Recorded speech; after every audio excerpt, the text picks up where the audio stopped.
I love Flavio Briatore. He is the old-fashioned team principal. When Jean Todt was in F1, for example, and other, like the well-known team principals, the old-dated, sometimes they come to shake the team to make sure that the best people will stay and the best from the car will be taken out. We have to remember that he had Michael Schumacher in a team in Benetton in 90s. He had Fernando Alonso in Renault in 2005-2006. And I hope what he already confirmed a couple of days ago, with Christian Horner involvement, I think they might be, if not this season, next season, they might be aiming very high.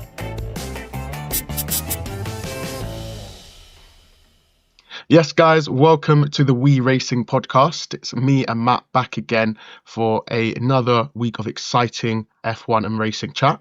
How are you, Matt? Yeah, very well. I'm happy because F1 is already on the track this week, so I'm excited. Yes, seeing the cars on the track, seeing how different they look.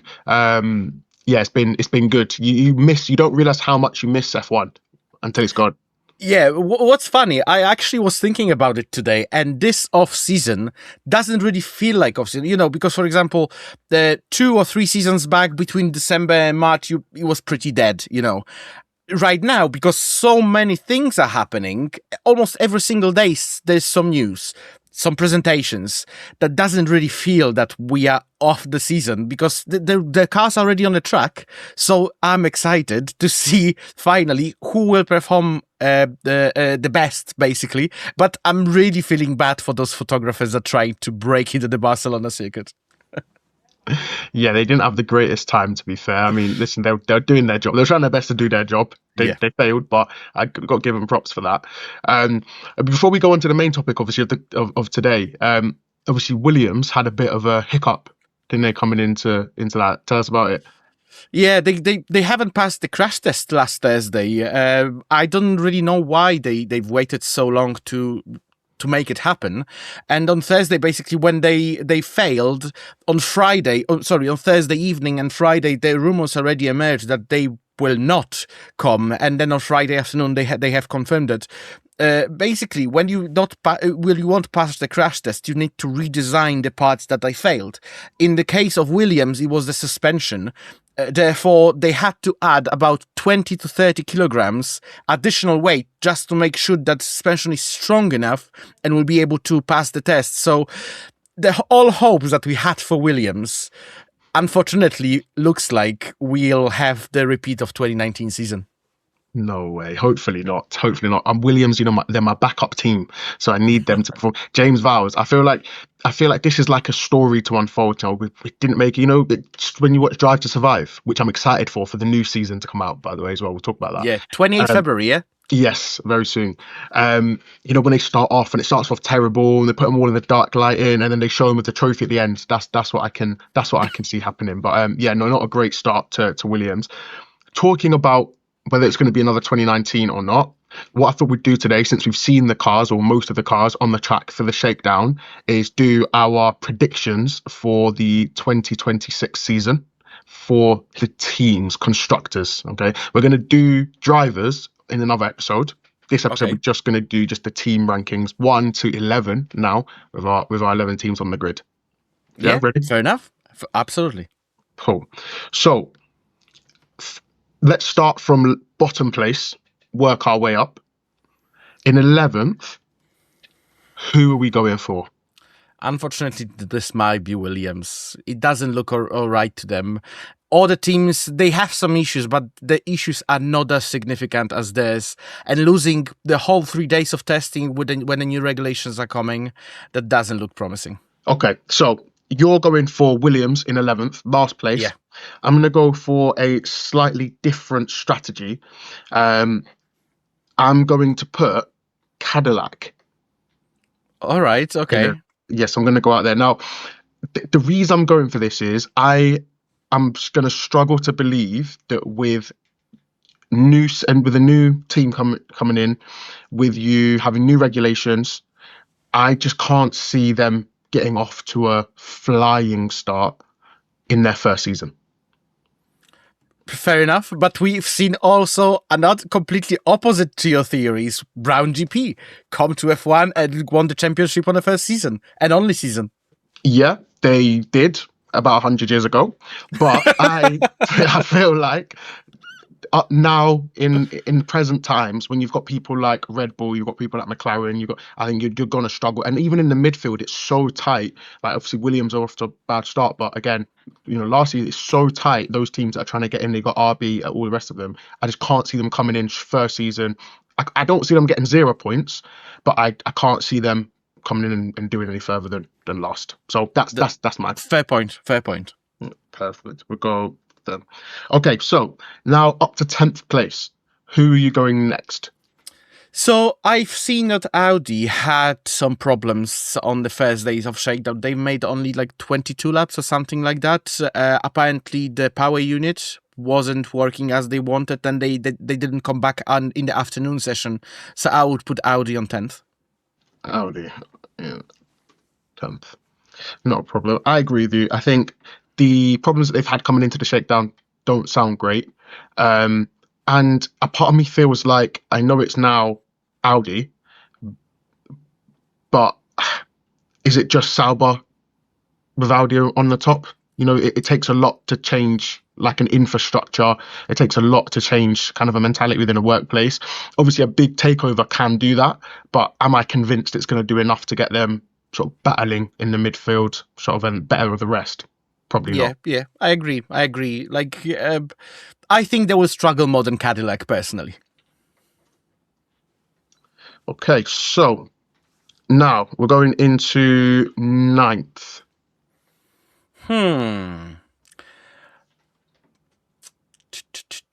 I would put Racing Bulls. Okay. Any particular reason? Oh, maybe not. Let's put Aston Martin over there. Let's put Aston Martin. Okay, interesting. Yeah, I know they have some struggles already. They will miss at least one day of the shakedown. I've heard rumors that it's because the Adrian Newey put too much pressure into the team. Apparently, some like the lower.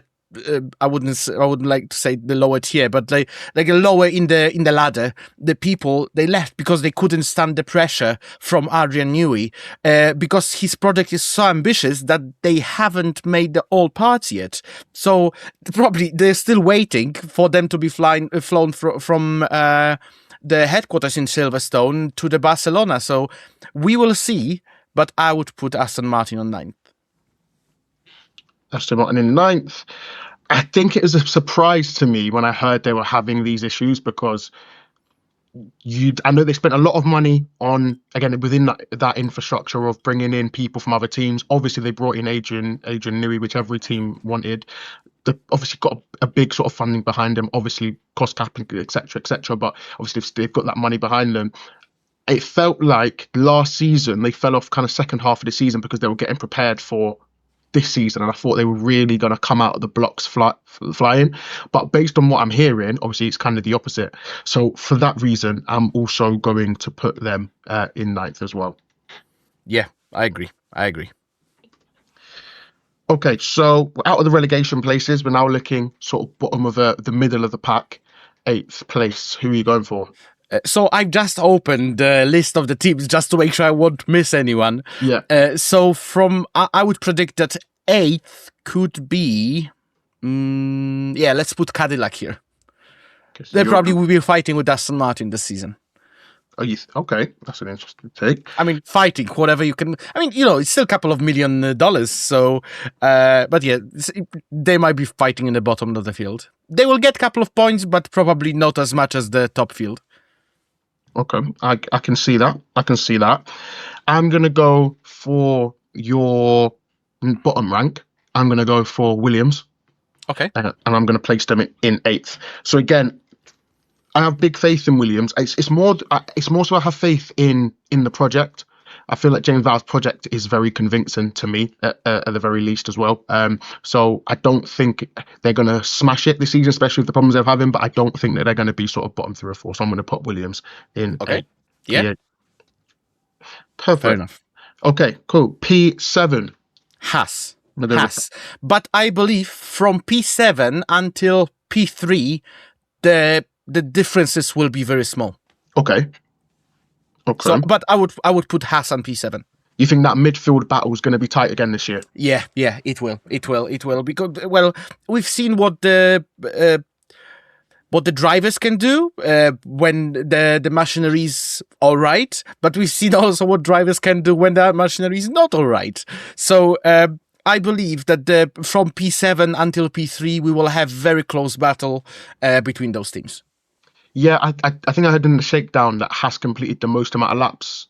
I didn't even know that, but today yeah, or it's yesterday. good to know. The car looks fantastic, so I hope, well, I wish them best, but I think they will be P7, maybe because, there are other teams that, in my opinion, deserve better place, but yeah, we will see. We'll go from there. Perfect. Not a problem. So I'm going to go, we're at P7, aren't we? Yeah. I'm going to go Alpine, I think. Okay. Alpine. I feel like they've had some internal struggles the last couple of seasons. Mm-hmm. The whole Flavio situation and whatnot as well. So I think as much as on a good day they've got decent drivers. Obviously, Pierre Gasly, I think, is an unreal driver. I just don't think that they've got what it takes across the season to be fighting sort of for 4th and 5th. Okay. So I'm gonna Okay. go Alpine. What do you think about Alpine at the moment as a team so far? We haven't they've not been spoken about that much, have they, going into the season? I want to surprise you with my prediction because I have some insights that maybe I will share when I will say when I think Alpine will land this season. Okay. But well, you can, the listeners, or you can say whatever you want, but I love Flavio Briatore. He is the old-fashioned team principal. When Jean Todt was in F1, for example, and other, like the well-known team principals, the old-dated, sometimes they come to shake the team to make sure that the best people will stay and the best from the car will be taken out. We have to remember, he found Michael Schumacher when he, sorry, not found, but he had Michael Schumacher in a team in Benetton in 90s. He had Fernando Alonso in Renault in 2005, 2006. So he is able to bring the team to the victory. And I hope what he already confirmed a couple of days ago, with Christian Horner involvement, I think they might be, if not this season, next season, they might be aiming very high. Okay, well, I'm interested to see where you put them, but they are my P7. So there they go. Okay, so now P6. So did I put Racing Bulls already there? I didn't. You So let's put put Racing Bulls over there. Racing Bulls P6. Yeah, that's fine. I'm going to agree with you on that one straight away. I think I'm going to put my Racing Bulls in there as well. Again, they've got who have they got in the seat this year? They have Arvid Lindblad and Liam Lawson. Lawson, yeah. I'm not a big fan of Lawson. I've not been since he's come in. Not necessarily of him, but just more one of his driving styles. Just not my preferred. And two, I think sometimes he doesn't know when to be aggressive and when to not be aggressive, and I think that affects his races. Hopefully, obviously, something he's learned from the last season, so he'll come into this season stronger with it. I just don't think that if he hasn't changed that, I think that's going to be a problem for him. And hot take, it potentially isn't going to last to the end of the season. Yeah, I agree. If we want be performing, or at least be on top of Arvid Lindblad, he won't finish the season. Well, he was promised to be the child of Red Bull, another one after Sebastian Vettel and Max Verstappen, but he doesn't have the surname starting on V, so I don't think that will be the case. No, me either. Yeah, so that then, and obviously with Lindblad being a rookie as well, obviously I think he's going to be a good rookie, but again, I don't think he's going to do amazing. But I think, say, P6 is a good spot for them. Yeah, I agree. On that one. I agree. Okay, cool. Let's take them out. And we've both already used Williams. Yeah. Let's see here. Okay, I haven't. Okay, that's fine. So now, where are we? We're P5. P5. Now P5. P5. Okay, so this one I'm gonna use my Haas card, Okay. and I'm gonna put them in P5. I think from what I saw last season, especially from the team principal, I'm not gonna try and say his names. I always say it wrong, but especially from their team principal, I think what I like his story as well, because obviously everybody loved Gunther when he was there as a personality, and obviously you saw is it Aoki? Is that how you say is it his It's name? Ayo Komatsu. Ayako. Komatsu, essentially, him being the number two, watching him then become the number one, and obviously he spanned the team round halfway through the season. I think he's really got the staff and the drivers behind him as well. And he seems Yeah. like a really good people manager. When you hear him communicate, he clearly communicates really well. So I think he could take the team this season to sort of challenge him, because it's about time Haas did challenge, and I think this could be the season, regardless of their kind of rocky start so far. Yeah, they come to F1 2016, so that will be the 10th season. So it's a big time for them to be starting scoring podiums, unless they want to stack as a midfield team, which I don't think anybody wants. No, I don't think so either. Okay, so that's mine. What about yours? Now hold yourself Okay. very firmly. I would say McLaren. Okay. P5 McLaren. Tell me more about that. I don't think they will be able to get the pressure from the last couple of seasons. I know that there are better cars, basically, in the field for this season. So that's why. But as I said, it will be very close battle between P7 and P3. And I believe they will be somewhere in the middle. Maybe they will be P3, maybe they will be P8. We don't know. The only one thing that they have that they will be benefiting from is the Mercedes engine, which reportedly is the best in the field at the moment, having about 20 to 25 horsepower more than everyone else. And I think the benefits is ending there. So if the other teams will have a crap engine but better aerodynamics, they will be matching them. And, I know that there are already better teams with better aerodynamics and Mercedes or Red Bull engines. Do you think the drivers not play a part in that at all? We've seen Max, drag a terrible Red Bull car, onto podiums, into wins. Do you not think the quality of Piastri and Norris will play a part in that? With all the respect to those drivers, they had fantastic last season. They had the best guy in the field. Then they were winning race after race. But I think they were better drivers in the last whole season. Simple as that. Yeah, okay, not a problem. But yeah, well, that is a big one. So we're on to P4 now. Yes. I'm going to let you go first on this one. 1 second. Who I'm missing? I'm missing Red Bull, Ferrari, Mercedes, and Alpine. Alpine. Yeah. Okay. I would say Ferrari will be P4. Matt, you're scaring me. You're because you're not using Alpine. Okay. Exactly. All right. Ferrari P4. Probably a little bit self-explanatory, but go on. Well, I think they will be close to the field. Maybe they will win a race or two. But I think Ferrari is Ferrari and they will keep struggling. I really wish with all of my heart that they won and they will actually be dominant this season. But I know the struggle is there. So I think they will end up P4. Very close to the podium, but I think they will end up a P4. Okay. Do you think the change in the team sort of setup for Lewis especially is going to play a part this season, or do you not think it's going to change much? I think Ferrari at the moment is trying as much as they can to keep Lewis in the team. Changing the current engineer that he has on shakedown and tests. It's not even the engineer that will be with him on the season, because at the moment it's interim. I don't even know the name, but the guy who is coming from McLaren in March, he will be his engineer for the season. So because he's still on garden leave, he can't basically join another team yet. But in March he will be. So that's why he has an interim engineer right at the moment. So I hope this dynamic between Lewis and his engineer will improve. But I don't think it will change anything in terms of performance of himself. Maybe the team and communication, yes. That might, maybe he will get positions or two, or better strategy calls. But we didn't really see as much bad strategy calls last year. Maybe 2 or 3 we can, maybe 4 we can count. Yeah. That's not the championship deciding difference. Yeah. No, I do hear that. Okay, not a problem. So you've got Ferrari in P4.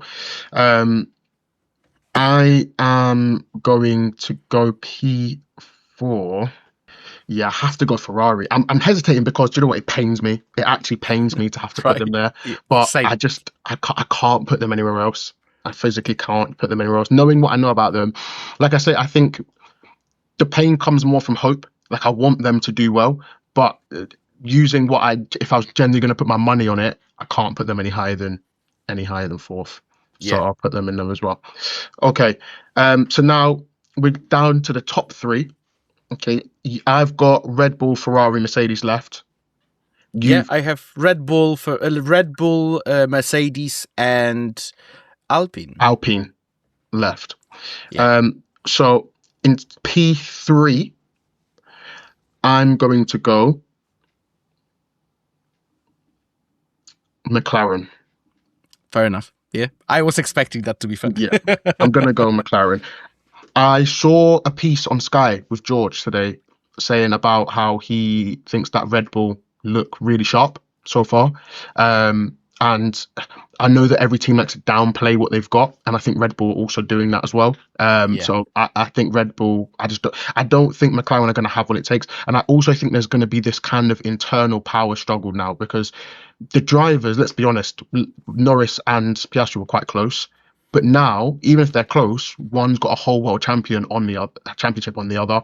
The dynamic's different. I don't know how happy Oscar's even going to be this season playing because if your teammates won a championship, are you now not automatically second driver? Well, I think the funny thing is have you seen the livery what they have for testing? It's basically black with grey. Yeah. I joked yesterday they removed papaya because there's no more papaya rules this season. So we will see. It could be the thing, but I think the smartest decision that they can make is just wait how the season unfolds, because it could be the thing that they put all in on the wrong driver. Yeah, for sure. I think the papaya rules brings up enough controversy within itself. Like I said, I'm just struggling to see how Oscar will play with now Lando being world champion. Because if I've just won my team a world champion, I'm expecting to be treated slightly differently as well. So it'll be interesting to play out. But yeah, I think the team dynamic's going to push them down to third. Yeah, that's completely fair enough. So go on. I hope I know who you're going to say next. Guess. Alpine. Yes. Yes. Good shot. Good shot. Yeah. So I know some from. I won't be quoting anyone from the name over here, because I know that if those people are sharing information with me, it's. I don't want them to risk their position or the job, because obviously I don't want this. But I know from the inside of Alpine that they have the lightest car, they have Mercedes engine, and they have one of the best aerodynamics this season. So I believe they will be very strong. But you can slap me in my wrist if they're not, but I think they will be top 3. Okay, I'm not going to argue with your secret insider information. I'll just pop them in P3. So that now leaves 2 teams for both of us. Let's do. You give me your second and first, and then I'll give you mine, and we'll see if it's the same. Sure. But I would like to also say that doesn't mean that the leading team or winning team will have a world champion from this team. Okay, different constructors to the Drivers' Championship. Okay, yes, no problem. Yes, I would say Red Bull will be second, and Mercedes will be first. Okay. I like these. Then I'll tell you why in a second. Go on. Tell me why you popped it in that order. Well, we've seen the live timing that was apparently illegal. That was trying to be taken out by Formula One yesterday very thoroughly, but the people find a way to find out the timings anyway. The first 2 teams, Red Bull and Mercedes, they were 2 seconds quicker. I know that doesn't say anything, because it could be anything. It could be sandbagging from the other teams. It could be some problems that they didn't had. But we have fantastic both drivers in the both teams. We have George Russell and Kimi Antonelli in Mercedes, Isaac Hadjar and Max Verstappen in Red Bull. 4 of those drivers are definitely materials for the world champions. So, well, we know with Max Verstappen that's true. He has 4. So if it will end up like that, I think that will be the result of Formula One when it comes to constructors. Yeah, I cannot find anything within me to argue with you in that. I think that the two teams I think either one of these two teams could win it. I think when you've got Max, you've got a chance of winning anything. And again, with the combination of Kimi, I think if Kimi's only going to be better than he was last season, although obviously I expect all the rookies to step up this year, so the bar goes up naturally, but I expect Kimi to take a big jump up. George, Mr. Consistent, it's about time. And if we go back a few episodes, and we'll reconfirm at the end of this episode, in terms of who we think is going to win the Drivers' Championship, I did put my money on George. So for that reason, I've also gone Red Bull in second and then Mercedes. I think 4 of those drivers are more than capable of winning the championship this season. What I said about that, it doesn't mean that the leading team will win the Drivers' Championship. It could mean exactly that, yeah, because we don't know. But the solution that Mercedes found in the engines, that they found 20-25 horsepower more, I think that will be significant. Even though with new aerodynamics, but the engines will be the biggest, let's say, poker in your hand when it comes, to the poker game. So I think they will have it when it comes to the Constructors' Championship. But it could be Max, it could be George, it could be Kimi, or it could be Isaac Hadjar. That would be a fantastic story for him to win the championship in the second season. Yeah, I mean, to be honest, as much as obviously I think George's going to win it, and that's what I'm putting my money on. I don't mind. I just want to see a competitive season. I know last season there were 3 drivers in it, and Max coming back made it more interesting. But for a lot of the season, it was just McLaren 1-2s, and we were just kind of watching them and hoping someone got a puncture or crashed into someone. So I think I'm just hoping that we've compete, even if it is 2 teams, but if it's 4 drivers, that's something we don't see very often. And it's like, that'll bring that kind of energy back to the sport and obviously the competition championship. So definitely agree with you there. So let me go through the final rankings. I don't know if we're going to put them up or not put them up, but you'll find out. Okay, so for Matt, starting in last, we have Williams, followed by Audi. Then we have Aston Martin, Cadillac, Haas, Racing Bulls. Then we've got McLaren. They were in 5th. Ferrari, Alpine and P3, Red Bull, and then Mercedes. Yeah, I agree. I've gone for Cadillac last, Audi, Aston Martin, then Williams, Alpine, Racing Bull, and then Haas. Ferrari in 4th, McLaren in 3rd, Red Bull, and then Mercedes. Yeah. If it will end up like that, even yours or mine, I think we'll have a great season. Yeah, for sure. I'm going to take a picture of this. I'm going to save this so that we've got this. We'll refer to this at the end of the season, and we'll see who got the closest. Sure. Who got the closest score. Let us know down below, guys, as well, who you think. If we got anybody wrong, if you agree with our list, if you really disagree with it, let us know down below in the comments. It was nice to speak to you this week, Matt, as per usual. We have got the Winter Series next round coming up soon. Yeah, on mid-February. Mid-February. So that'll be posted on our social media, guys. So make sure that you follow along, drop us a follow. If you can make it down to Three Sisters, please do. It was very wet and rainy last time, so bring an umbrella and some hand warmers if you do. But it'll be a pleasure to have you guys. That's the end of the pod today, guys. So thank you for tuning in. And we can't wait to speak to you again next week. Peace. Thank you, guys. Speak to you soon.